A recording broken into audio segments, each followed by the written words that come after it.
appreciate having that on the record. Yeah. Thank you very much, Governor. Appreciate you having Thank you, Senator. being with us. Senator Hickenlooper. I ran down the hall to get here. I didn't want to miss my chance for a second question, second round of questions. And again, thank you for your service as a governor all the way through your career. You've shown a real inclination both through your government service, but through your philanthropy to engage in the community and to go to the community. I think the letters from the tribes and what I've heard from our tribes in Colorado, that you are held in very, very high esteem, I think, across this country. And I think that's going to be a powerful thing. I have one curious question. I think they're still doing it with the Western Governors Association. Do they still meet with the Secretary of the Interior in December, or did they stop doing that? There's been a tradition to meet with the Secretary of Interior when they have their annual meeting in Washington, D.C., which is usually in late January, early February, and I would look forward to having the opportunity for that invitation. If you know anybody there that could be, send me one. Well, I knew that other governors are watching our discussion, so I want to make sure I got that out there. I think your own Governor Polis may be the current chair. So This governor thing's getting kind of thick, isn't it? Well, it's distilled down pretty much to just us left. I want to talk a little bit about the Colorado River, and it's at least it's a 25-year drought, but a longer-term drought, and we're able to go back. This is the geologist in me, but there's sediments throughout the Grand Canyon that can be correlated, and this appears to be the worst drought in 10,000 years. I mean, this is a serious drought, and you've got 40 million people that depend on this, and we've been working aggressively with the lower basin states and the upper basin states. And one of the things I was, even before you began running for the highest office, the work that you did around water in North Dakota, where roughly it was the largest investments in water infrastructure ever, but half of it was for making sure you got clean water, and half of it was to make sure you were protecting against flood. I thought it was a great model for what the Department of Interior would have. And I think you have to kind of look at the Colorado River in that sense too.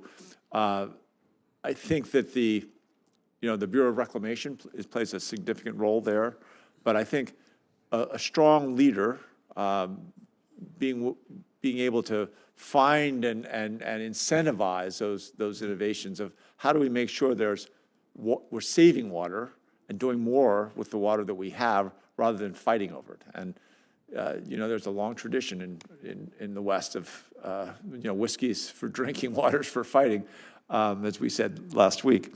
Anyway, to speak a little bit about that, of how you look at of kind of working with the Colorado River, but there are a whole number of river basins that are in drought right now. Yes, and we've got a tremendous water resource in this country. When we think about the Great Lakes, you think about the Columbia, you think about the Yukon, the Mississippi sometimes is flooding when the Colorado's in drought. We just maybe don't have it all in the right places at the right time, and where we've got population centers. And so I think, again, with smart planning, innovation, collaboration, when we've been successful in North Dakota with private-public partnerships, it's included, solutions, again, with great help from Senator Hoeven, playing a huge role on the federal. I mean, one of the projects we have there is a couple $2 billion. It's a third federal. It's a third local with a local sales tax, huge buy-in locally, and then the state stepping up and participating. So, and when we did that together, this project's going to get done in 6.5 or 7 years, as opposed to 20 or 25 or never.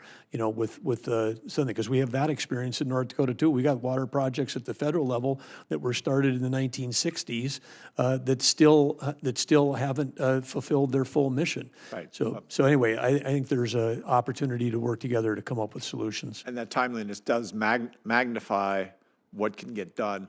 The Bureau of Reclamation has done a lot of work in Colorado, I think across the West, and I think I'm universal that I haven't heard a single senator, Republican or Democrat, complain about how they've approached this.